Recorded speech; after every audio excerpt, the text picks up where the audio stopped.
Assalamualaikum warahmatullahi wabarakatuh. Saudaraku, banyak sekali permasalahan yang dihadapi orang yang hidup.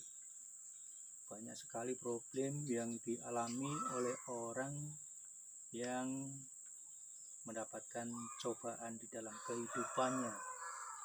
Namun yang namanya pembelajaran ilmu tidak ada batasnya. Dari sekarang sampai yang akan datang, justru sampai yang lahat itu suatu kewajiban untuk mencari ilmu. Ada yang mengatakan mencari ilmu akan dilakukan walau sampai negeri Cina. Saudaraku, masing-masing suku bangsa mempunyai bahasa sendiri-sendiri, baik yang dari Kalimantan, Sumatera, Jawa, dan di tempat-tempat lain. Itu mempunyai perbedaan kata-kata yang artinya juga masing-masing berbeda. Namun saudaraku, yang akan saya ungkapkan di sini adalah kata-kata dari Jawa yang kadang-kadang orang tidak memahami apa itu artinya. Sebetulnya banyak sekali, namun yang akan saya paparkan hanya beberapa hal saja.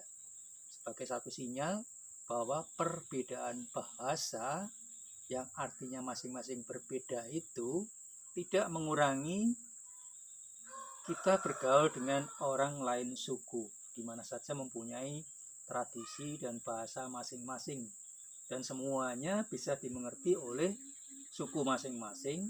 Dan alhamdulillah di Indonesia ini alat pemersatunya adalah bahasa yang satu, yaitu bahasa Indonesia. Jadi kalau memang ada perbedaan, misalnya satu kata dengan arti yang sebalik dari suku A dan suku B, itu bisa dilerai atau dipersatukan dengan bahasa nasional. Ini yang perlu kita tegaskan. Karena kita hidup di Indonesia adalah yaitu Bhinneka Tunggal Ika. Berbeda-beda tetapi tetap satu, bahasanya satu.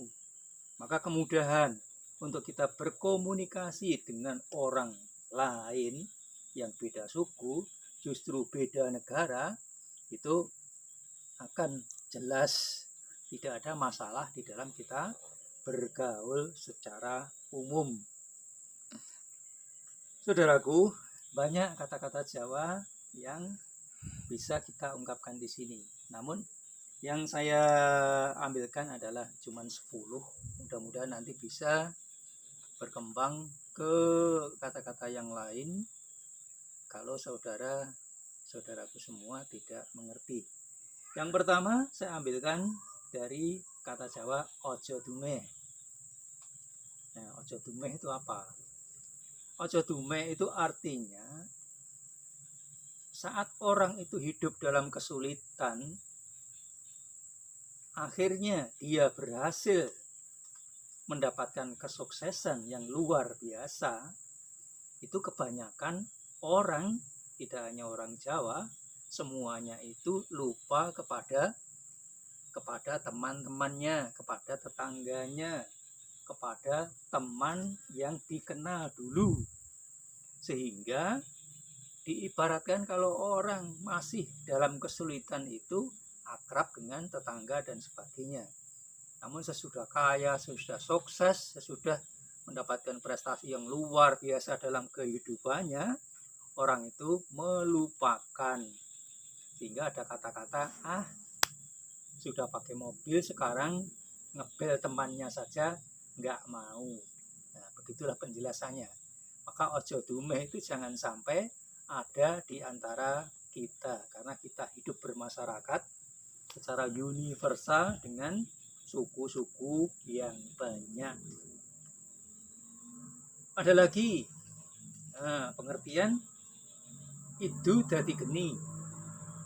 Nah, ini kelihatannya agak lucu, namun artinya itu akan bisa kita padukan dengan kenyataan. Bahwasanya orang dulu itu banyak yang tirakat, ya pokoknya mencari ilmu sampai maksimal. sehingga sudah terwujud bahwa hati sama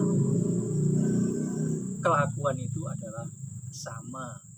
Jadi kalau mengungkapkan sesuatu yang jelek, itu sesuatu yang jelek akan terjadi. Ngomong yang baik, apa yang diungkapkan itu adalah mewujudkan satu kebaikan di masyarakat. Tuh. Lagi ada nek mangan ojo lungguh no tengah lawang. Ini kelihatannya juga sepele. Apa artinya itu?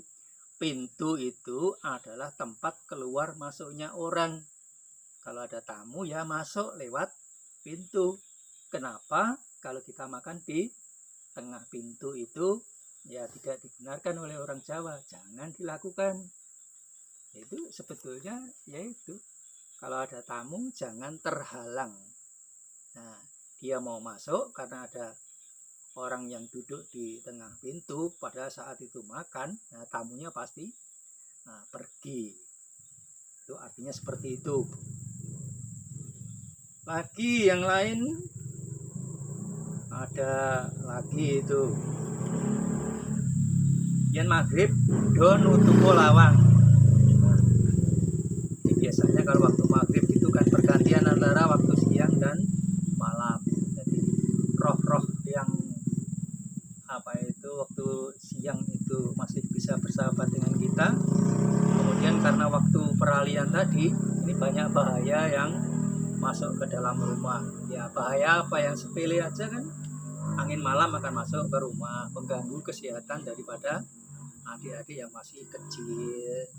Nah, kemudian yaitu kalau ada pengaruh-pengaruh yang jahat masuk ke rumah kita, makanya disuruh versi orang Jawa itu menutup pintu biar keselamatan dalam keluarga itu terwujud.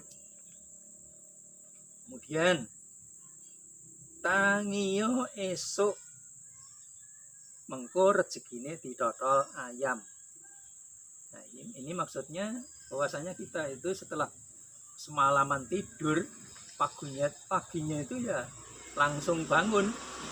Sebab nanti kalau bangunnya terlambat, itu nanti akan ditotol ayam. Ditotol ayam artinya kalau ada tetangga ngasih pekerjaan, kita nggak dapat pekerjaan. Kalau ada keperluan keluarga di luar keluarga kita datang memberi kabar apa, kita jadi nggak tahu dan sebagainya. Maka kalau bangun ya pagi. Ada lagi kebat keliwat. Kebat keliwat itu artinya kita lihat orang menyapu saja. Itu biasanya dalam durasi yang sedikit itu langsung selat. Nah, itu selesai. Nah, pengertian kebat keliwat itu melompat. Jadi melompat artinya memberi pelajaran pada kita supaya kalau menyapu itu ya pelan-pelan, rapi, napis. Itu akhirnya semua selesai dengan aman dan nyaman. Jadi benar-benar bersih itu. Nah, lagi tadi udah berapa tadi? Sekarang ojo podo turu sore kaki ono dewa nganglang jagat. Ini juga satu pelajaran untuk kita bahwasanya kalau tidur ya jangan sore-sore. Masih banyak tamu yang datang memberi kabar gembira. Jadi hampir sama seperti tadi tangio esok, itu hampir sama.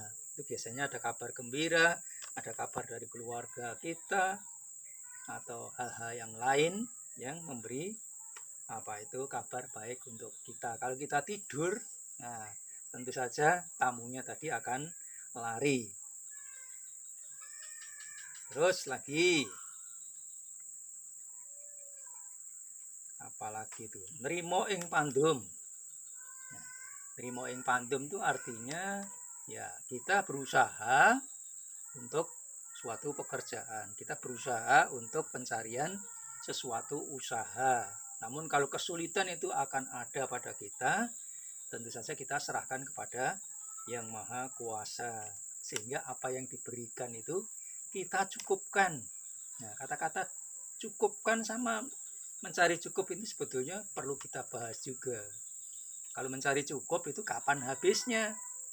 Tapi kalau kita mencukupkan apa yang diberikan, yang kuasa kepada kita, lah itu sudah sewajarnya. Itu artinya pengertian nrimo ing pandum. Nah, lagi tindik asu digitik.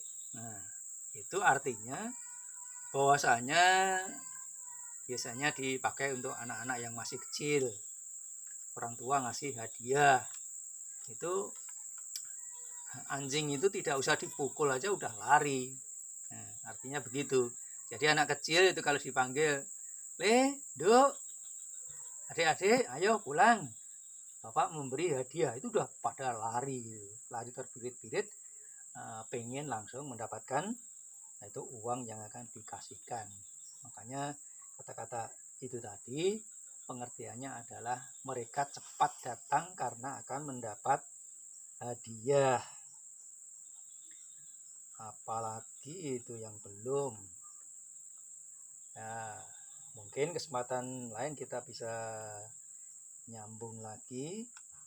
Namun yang namanya kita memberikan satu persepsi.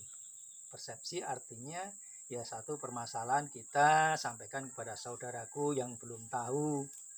Nah, mungkin ada yang lebih tahu dari saya. Nah, itu suatu kebanggaan. Alhamdulillah karena kita hidup yang suku Jawa bersama orang Jawa pasti pakai bahasa Jawa.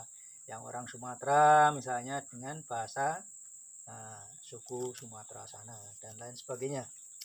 Yang jelas perjumpaan kita mudah-mudahan memberi manfaat kepada semuanya. Nah, istilahnya kita itu take and give, saling memberikan dan saling menerima, saling membantu kepada orang lain dan kita juga mau menerima bantuan dari orang lain. Ya mudah-mudahan apa yang saya ungkapkan di sini tidak perlu panjang kalam. Mudah-mudahan jadi pemahaman bagi saudaraku yang ada di mana saja, baik yang di dalam negeri ataupun di luar negeri. Ya, perjumpaan kita tutup dengan assalamualaikum. Mudah-mudahan nanti kita jumpa di lain kesempatan.